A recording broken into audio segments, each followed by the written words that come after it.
Well, that was a great team win, and we knew that it would be a tough game. They got a great offensive team, obviously a great quarterback who's really hard to contain. But I think our offense did a fantastic job in this game. I'm so proud of our team. It's a great team win, but our offense controlled the tempo of the game, especially in the second half. I think that was the difference in the game. Having over 500 yards of offense, but the key to it was being 11 of 14 on third down and being able to keep the ball, which kept it away from them, which was a real key. But this is probably as close to a complete game, even though you can say, wow, they had some really good plays. Yeah, they did. They got some really good players. But our guys fought. They competed. I'm really proud of them. Probably as close to a complete game as we played, all year, and we needed to play a game like that. But the whole idea going into the game was just keep playing the next play, just focus on the next play, be in the moment. And I thought they did a wonderful job of that. Even when we got ahead by 14 points, we controlled, took a lot of 7 minutes off the clock, got back out on defense and got them stopped. So really great win for us. And this team has created an opportunity where now they got to make a choice. We've had 2 big games in a row here and still got 2 SEC games left and another game. So you're going to make a choice about taking care of business or continue to take care of business in the future because we can create an opportunity for ourselves and maybe win the West and maybe get the SEC championship game, and who knows what happens from there. Start with Nick Kelly. Yeah, 279 yards on the ground, 6 rushing touchdowns. What worked so well in the rushing game tonight? Well, the offensive line did a fantastic job. They got really good movement. The backs really pressed the holes and did a really good job. I think we had a really good plan to run the ball and get the ball in the perimeter, some with Jalen, some with some other guys. And the combination of those things, I think, helps your inside running game as well. But it all came down to execution, and I thought this was the best execution we had from an efficiency standpoint in the run game, all year. Stay on the right with Dennis. Nick, considering where you guys were after Texas uncertainty at quarterback, I think earliest loss maybe since you've been here, how much credit do you give yourselves? This is one of your better coaching jobs to get to this point. I think the credit goes to the coaching staff and the players, and this group of guys has shown tremendous resiliency to keep working to improve. I think they trust the coaches. They respect, what we're trying to do to help them be better players, and it's resulted in a team that has consistently improved throughout the year. And we just got to try to keep doing that. We got a lot of guys nicked up today, but hopefully it'll be an opportunity for somebody else to step up. Charlie, stay over there. Speaking of those nicked up guys, do you have an update on Deontay Lawson and Jalen Key? One guy has an ankle, one guy's got a quad. I don't know how bad the injuries are until they do MRIs and all that kind of stuff. But so I can't tell you more than that. Back on the left with Scott. Nick, it looks like he's improvised runs, Jalen, and then he's had some predetermined runs that kind of grown as the year goes. He's really an elite runner. Has that been the case? Yes. Some of the pass plays, we did run one quarterback draw, but some of them are just getting him to step up in the pocket, and then, if it opens up, he has the option to run or throw. And we do have some quarterback runs on the perimeter that he did a nice job of executing, and we did a nice job of blocking on the perimeter. So it's a combination of both.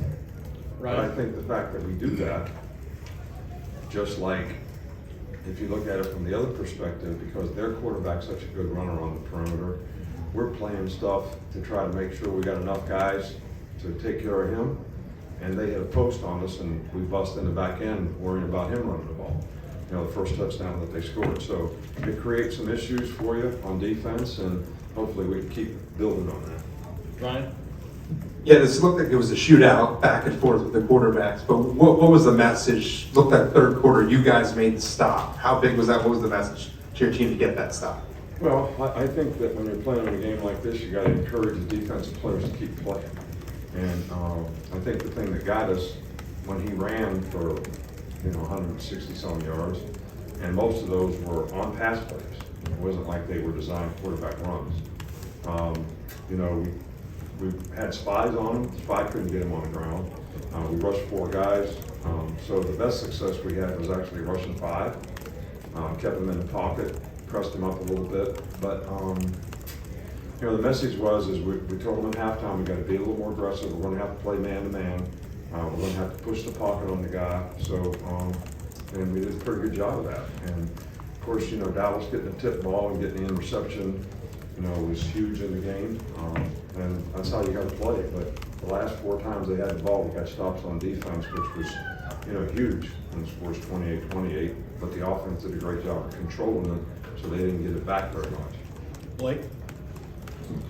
Nick, where have you seen Jalen grow these last 2 months, and what's next for his progression?